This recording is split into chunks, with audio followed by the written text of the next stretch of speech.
Super duper.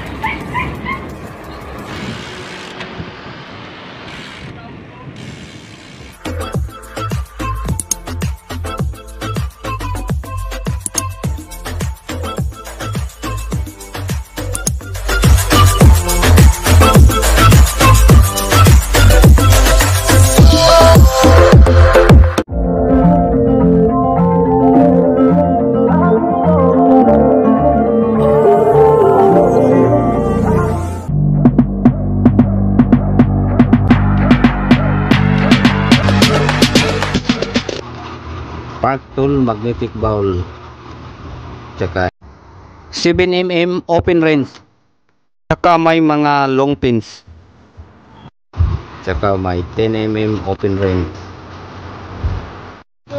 Crank brother tools, Allen range set. mini grease gun. Magagamit din natin ito para sa pang repack ng ating pedal. Special tools Para sa pangtanggal ng bolt ng ating pedal, saka flat screw, saka ito magagamit din natin mamaya, tsaka adjustable range.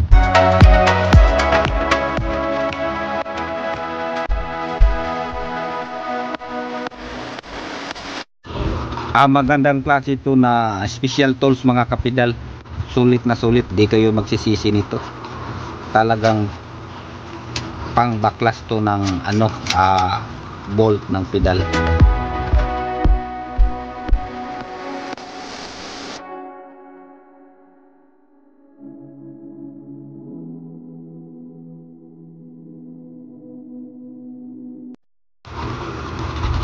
Okay, umpisa na tayo sa pagtanggal. Hindi nga, try natin. Ito na.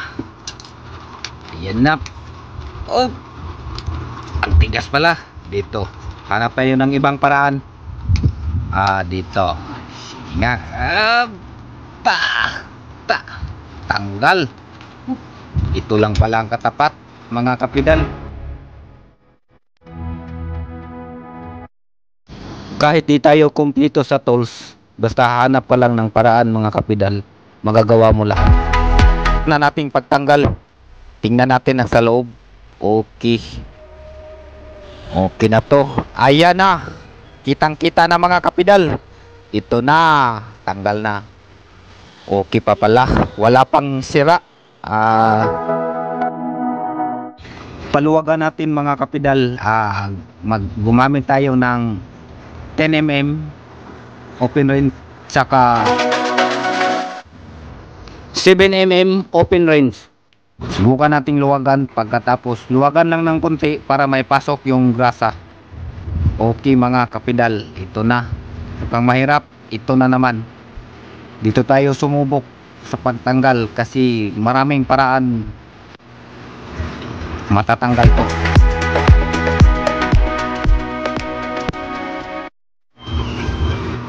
Subukan din natin ang ganitong pagtanggal. Tapos susubok na naman tayo ng iba pag hindi ito matanggal. Ganun lang mga kapedal.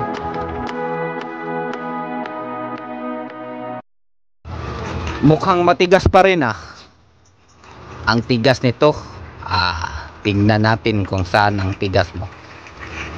Maraming paraan to mga kapedal. Dito kita tatanggalin kung hanggang saan ang tapang mo. Ito na, maluwag na to mga kapedal. Luwagan lang ng konti para may pasok yung grasa. Okay, job well done mga kapedal. Mukhang maluwag na to.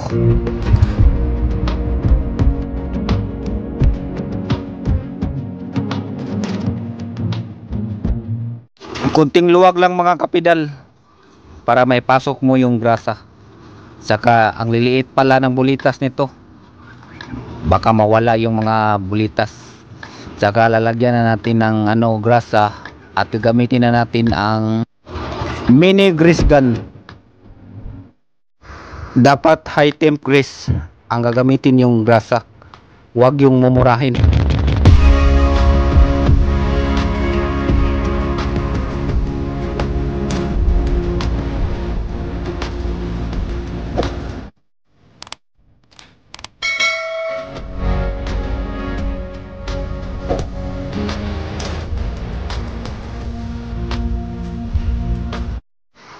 Sa pangalawang pedal, same process lang ang gagawin nyo.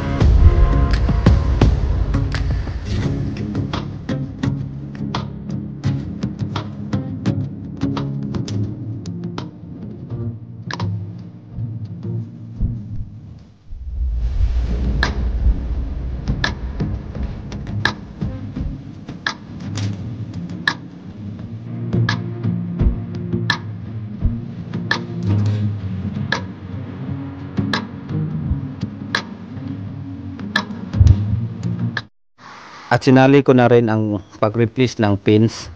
Need mo lang linisin para maipasok ang Allen key ring. Ayan, malinis na. Gagamitin na natin ang Allen key rings para matanggal ang mga pins.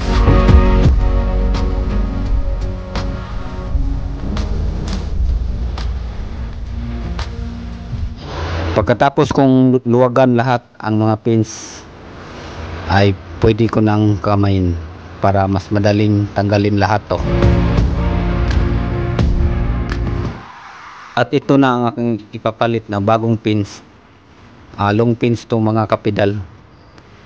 Siguro mas maganda to kaysa flat pins. Ngayon i-install na natin ang bagong pins na long pins. Flat pins lang to kaya madulas, lalo na pagtagulan.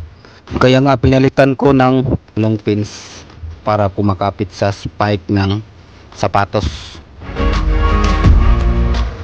At ito na mga kapedal, see the result. Okay na okay mga kapedal. So kahit mag trail pa ako, di na to madudulas. Kumakapit na to sa spike ng sapatos. Okay mga kapedal, thanks. And don't forget to like, share, and subscribe to my channel.